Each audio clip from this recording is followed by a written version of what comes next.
Hey guys, welcome to my video. In this video, I call myself the most privileged person alive. Um, so that was good. The most privileged person alive. I was born to a middle class family in the suburbs.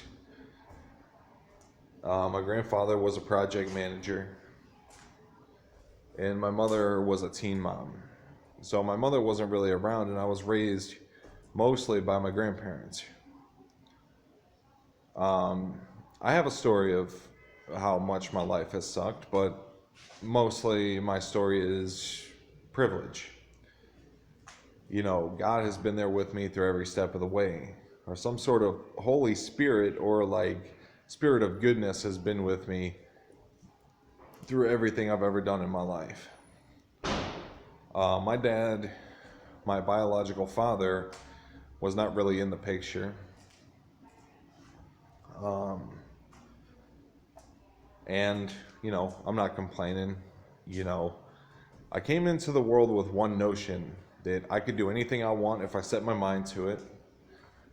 And you got to make money. So, what do you think my equation was in my early college years? Was like, after I graduated from high school, it was like, okay, time to make money. So, in my second semester of college, I started my first business as an adult. I started my first business ever when I was 3 years old.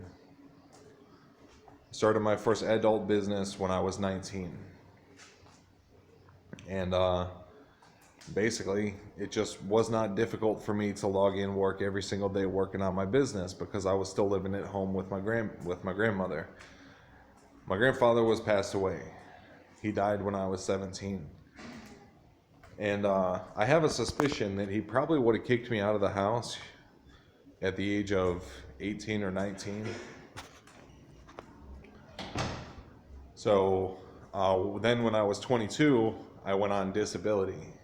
You know, it's crazy, but years of smoking weed and partying made me disabled. I'm a medication dependent schizophrenic.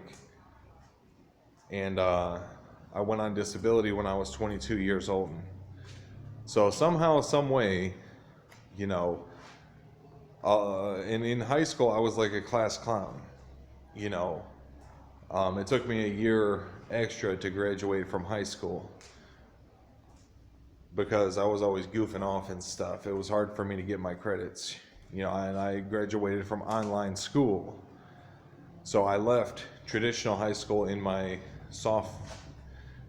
junior year after I got expelled from school for selling dope. So in elementary school, I was like a star student. I learned my ABCs and my 1, 2, 3s, and then I moved to a new city. My mom got married to my stepdad, and we moved to a new city. So junior high and high school, pretty much I was like a class clown. I decided in the 7th grade that I looked around, I looked at doctors. I started noticing doctors who had been in school for like 12 years, in college for 12 years. They had like very little energy. And that to me was like a sign that like maybe we do have this reservoir of adrenaline in our system that you have to make sure you spend it on the right thing. So in the 7th grade, I mentally checked out of school and became like a class clown.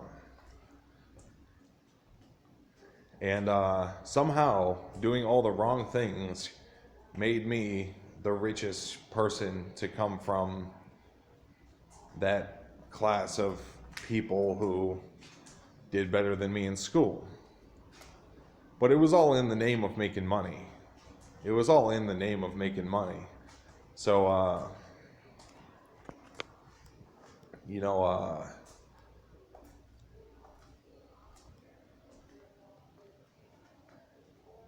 you know, somehow, some way, you know, I went from doing drugs and partying that made me schizophrenic, that got me free money from the government. So now, as long as I'm disabled, right, I'll always have access to a disability check. And if I'm not disabled, then I guess I could work a job. That's fine too. But worst case scenario, I'm on disability for my money. You know, it almost doesn't make any sense, you know, how the trajectory of my life, I went from like,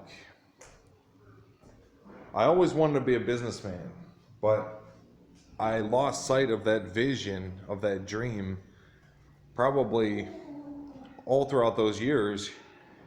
It was like something I was just kind of dabbling in, you know. I was just kind of dabbling in business, just doing like this or that, maybe some affiliate marketing, maybe doing some like landscaping. And but deep inside, somehow that dream stayed alive all the way till my adulthood. And at the age of 19, I dropped out of college and started working on my business. And now I've created over $1 billion in net worth. So yeah, that's pretty crazy, right?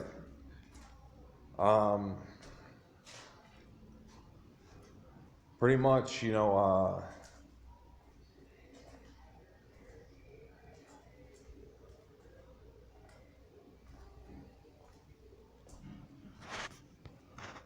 yeah, so I call myself like the most privileged person alive.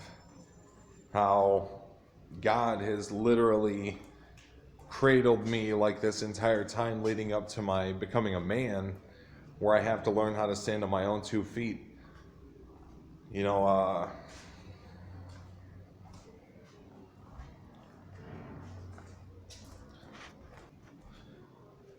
so yeah, how does that make sense to you guys? You know, good kid turned to drugs and partying to escape from his shitty fucking life. Somehow that little adventure, that little happy adventure through drugs, it was not a happy adventure. It was kind of a miserable adventure in hindsight.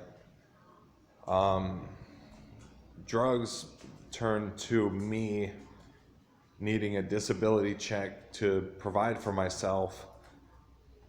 And then I create over $1 billion while basically on disability. It's crazy. It's crazy because in this world, you have to understand how spoiled I really am. In this world, if you need even like $1, you have to earn it. You have to work a job or you have to build a business. Half of the people that I'm competing with in business is no competition. Half of the people that I basically compete with in business is like that's their only option. Is like these are the true warriors, are the people who put everything on the line, like how I did. If you have kids and a house and a wife, and if you put everything on the line to achieve something great in your business or in your life, those are the true warriors. I don't want to go down as like a warrior. You know, I'm not like a warrior. I'm very much spoiled by God. And that's my telltale story of my life so far is I went on disability around the time when most people were getting out of college with a 4-year degree. And by the time I was 22, I was certified in marketing. So I have a college education, disability check, $1 billion company. And I have to put it to you this way, you know, I'll probably never work a job again for the rest of my life. I'll never work a job again for the rest of my life. That's a personal choice, but I'm also disabled, but that's more or less. That's like a personal choice. But I don't sit around wasting my time. The thing is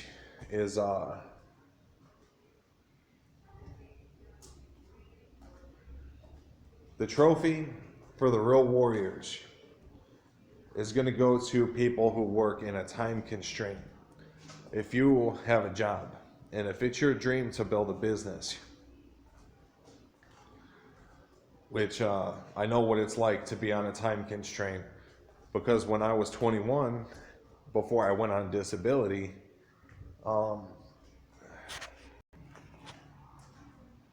I was on my own. That's when I first made my first roughly $1 million in net worth, or 100,000 to maybe a few million in net worth. It depends on who's asking.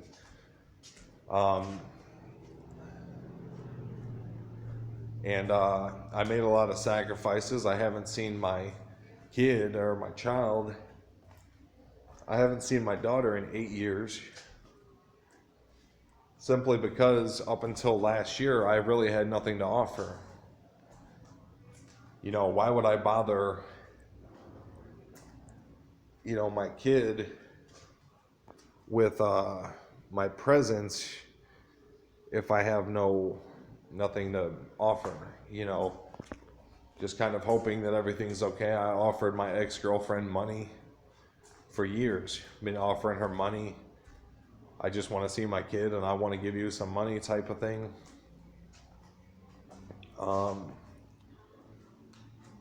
It's like,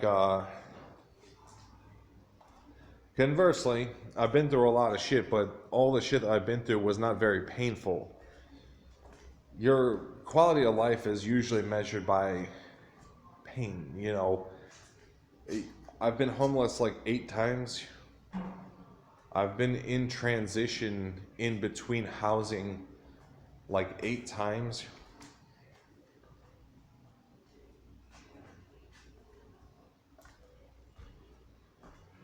And but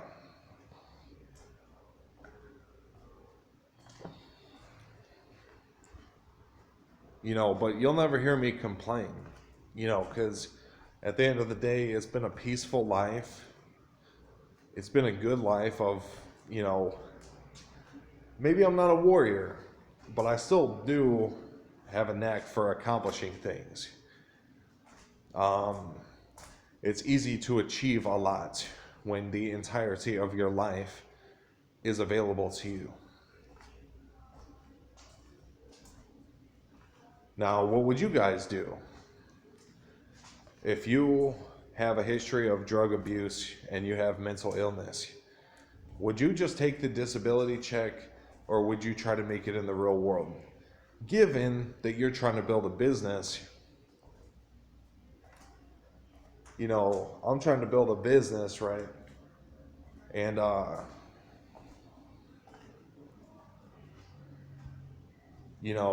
disability check would give me total freedom with my time, the ability to work as much as I want. I'm not going to go down as like a warrior. I'm not like a warrior, I'm more like I say my prayers, I take my vitamins, I sacrifice, I make decisions, and I'm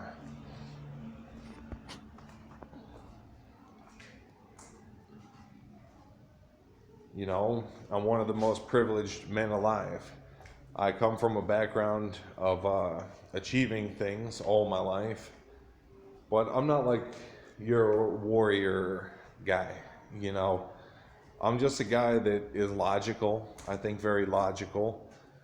My mother suggested that I go on disability at the age of 22, so I went on disability at the age of 22 because I was getting pretty sick of bouncing around between jobs. And I remember when I was in the homeless shelter one time, I had no college,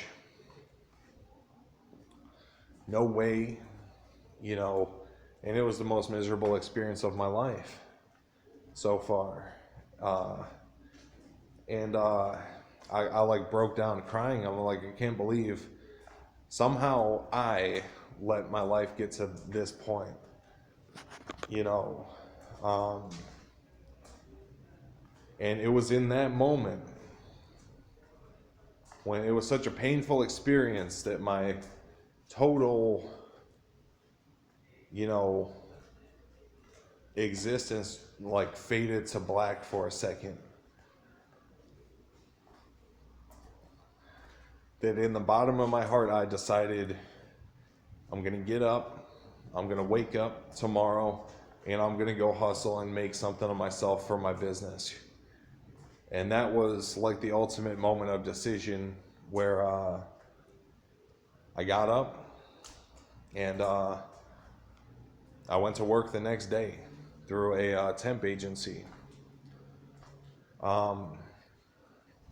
There's people, now compared to the average person, maybe I am somewhat of a warrior. The average person who lives under the corporate umbrella or the corporate veil of like, we promise you your paycheck, will keep you safe as long as you don't come compete with us in business. It's actually hard to find a job as a business owner because other business owners don't want to hire you because they're afraid you're just going to take your money and build a business and compete. And I got a tattoo on my hand to symbolize sort of like my disconnect from the workforce. I will never work a job for money. It's one thing I will never do. I will never work a job for my life's work. You know, I'd rather build a business. And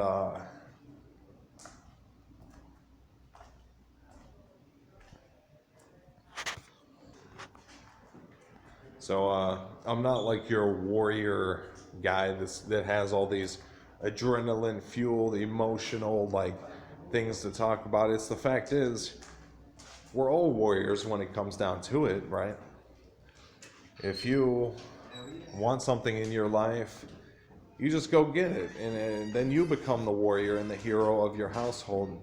If you're a man, you see something, you want it, go get it. You have your goal, and in between, you just gotta fill in the blanks of you know, how to get there. You know, you have your goal, and then all you have to do is fill in the blanks of how to get there. Me, I've been through a lot of shit, but you'll never hear me complain, you know. I've lived in my car. I've slept on the streets. I've been broke, and, you know, at the end of the day, you know, I've been fine. You know, that one little episode of homelessness when I was 21, that was the worst shit ever. It was like, you know, that's like, you don't want to be homeless, right?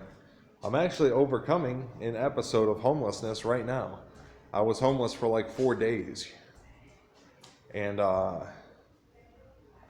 then I found an apartment and I moved into my apartment. And pretty much, yeah, so that's it. Talk to you guys later.